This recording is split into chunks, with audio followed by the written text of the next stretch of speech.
तो हेलो भाई लोग, हमारे चैनल पाई फैक्ट्स पर आप सभी का स्वागत है। और आज हम बात करने वाले हैं क्रिस्टियानो रोनाल्डो की, जिसे आज दुनिया का बच्चा बच्चा जानता है। लेकिन क्या आपको यह पता है कि इस मुकाम तक पहुंचने के लिए क्रिस्टियानो ने अपने जीवन में कितना संघर्ष किया? क्योंकि इस दुनिया में आने से पहले ही उनकी माँ उन्हें मार देना चाहती थी। दोस्तों, उनका बचपन इतनी गरीबी में गुजरा था कि उनके पास उस समय एक खिलौने वाली कार तक नहीं थी। लेकिन आज उनके पास इतनी कार्स हैं कि उन्हें खुद नहीं पता कि कितनी कार हैं। तो आखिर ऐसा क्या हुआ कि आज वो दुनिया के सबसे अमीर फुटबॉलर हैं और फुटबॉल की दुनिया का सबसे बड़ा बैलन डी'ओर अवार्ड, वो भी एक नहीं 5 उनके पास हैं। दोस्तों, गजब की जानकारी देंगे, उससे पहले वीडियो को लाइक कर चैनल को सब्सक्राइब जरूर कर लें। तो चलिए शुरू करते हैं। रोनाल्डो के माता पिता बहुत गरीब थे और रोनाल्डो से पहले ही उनके 3 बच्चे और थे, जिनके लिए खाना भी बड़ी मुश्किल से जुटा पा रहे थे। और ऐसे में चौथा बच्चा उनकी मुश्किलों को और ज़्यादा बढ़ा देता। इसलिए क्रिस्टियानो की माँ इस बच्चे को नहीं आने देना चाहती थी। लेकिन डॉक्टर ने क्रिस्टियानो की माँ मारिया को अबॉर्शन करने से साफ साफ मना कर दिया। तब फिर क्रिस्टियानो का जन्म 5 फरवरी 1985 को पुर्तगाल के मेडोरा आइलैंड पर एक गरीब परिवार में हुआ।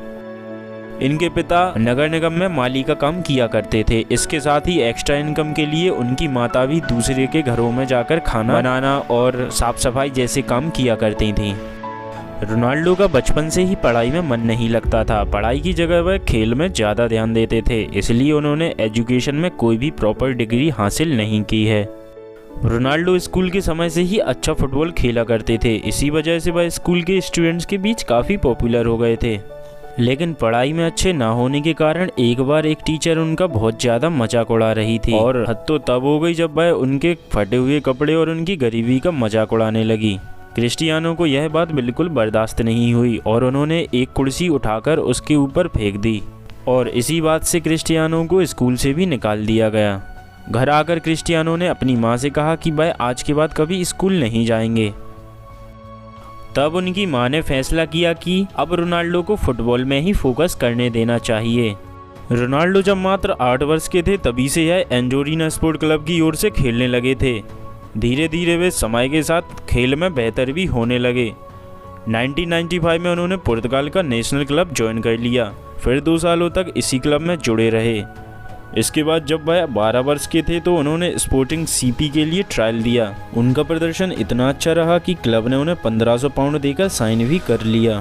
क्लब से जुड़ने के बाद मात्र 12 वर्ष की उम्र में उनको अपने होम टाउन से लिस्बन में शिफ्ट होना पड़ा। वहाँ पर वह और भी बेहतर खिलाड़ी बनते चले गए।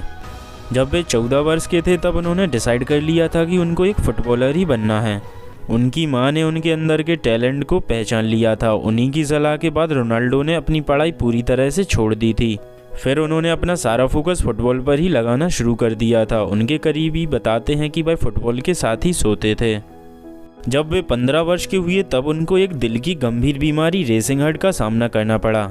यह एक ऐसी बीमारी होती है जिसमें बिना कुछ कार्य किए भी दिल जोरों से धड़कता है और ज़्यादा उछल कूद की तो हार्ट अटैक भी आ सकता है। इस बीमारी के कारण इनको फुटबॉल तक छोड़ना पड़ सकता था। लेकिन वे अपने खेल के लिए इतने ज़्यादा पैशनेट थे कि उन्होंने डॉक्टरों की सलाह पर सर्जरी करवाने का फैसला लिया। हालांकि यह सर्जरी से उनकी जान तक जा सकती थी।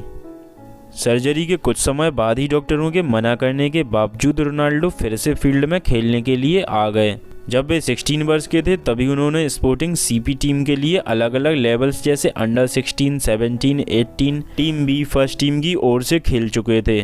7 अक्टूबर 2002 में उन्होंने प्रीमियर लीग से अपना डेब्यू किया। डेब्यू मैच में ही रोनाल्डो ने शानदार 2 गोल भी मारे। 2003 की यूईएफए चैंपियनशिप लीग में रोनाल्डो को मैनचेस्टर यूनाइटेड के खिलाफ खेलने का मौका मिला। इस मैच में उनका प्रदर्शन बहुत अच्छा था। तब मैनचेस्टर यूनाइटेड के मैनेजर एलेक्स रोनाल्डो का खेल से काफ़ी ज़्यादा प्रभावित हुए। वह रोनाल्डो से इतने इम्प्रेस हुए कि उसी साल उन्होंने रोनाल्डो को 127 करोड़ रुपए देकर अपनी टीम के लिए साइन कर लिया। इसके बाद तो मानो जैसे रोनाल्डो की किस्मत ही बदल गई हो। भाई एक के बाद एक ऊंचाइयों को छूते चले गए। लेकिन 2005 में उन्हें अपने जीवन के सबसे बुरे दौर का भी सामना करना पड़ा जब उनके पिता की मृत्यु हुई। भाई अपने पिता के काफ़ी करीब थे। उनके जाने के बाद उन्हें ऐसा सदमा लगा कि जिससे वह लंबे समय तक नहीं उभर पाए। रोनाल्डो के पिता की मृत्यु ज़्यादा शराब पीने की वजह से हुई थी। इसलिए रोनाल्डो आज तक किसी प्रकार की शराब को हाथ तक नहीं लगाते। दोस्तों, रोनाल्डो आज के समय के सबसे पसंदीदा फुटबॉलर हैं। वह करोड़ों लोगों के लिए एक इंस्पिरेशन है। वे अब तक कई सारे वर्ल्ड रिकॉर्ड भी बना चुके हैं। क्रिस्टियानो रोनाल्डो की पूरी लाइफ में अब तक कई सारे टाइटल और अवार्ड्स भी जुड़ चुके हैं। 2015 में उन्हें पुर्तगाल फुटबॉल फेडरेशन ने best Portuguese of football player का खिताब दिया। रोनाल्डो अपनी फुटबॉल की कमाई सिर्फ अपने ऊपर ही खर्च नहीं करते, वे अपने पैसों को लोगों की भलाई के लिए भी खर्च करते हैं। रोनाल्डो सिर्फ अपने दम पर एक अनाथ आश्रम भी चलाते हैं, जिसमें 600 से भी अधिक ज़्यादा बच्चे हैं और बच्चों का सारा खर्च वे खुद उठाते हैं। रोनाल्डो ने आज तक अपनी बॉडी पर एक भी टैटू नहीं बनवाया है, क्योंकि वह रेगुलर ब्लड डोनेट करते रहते हैं।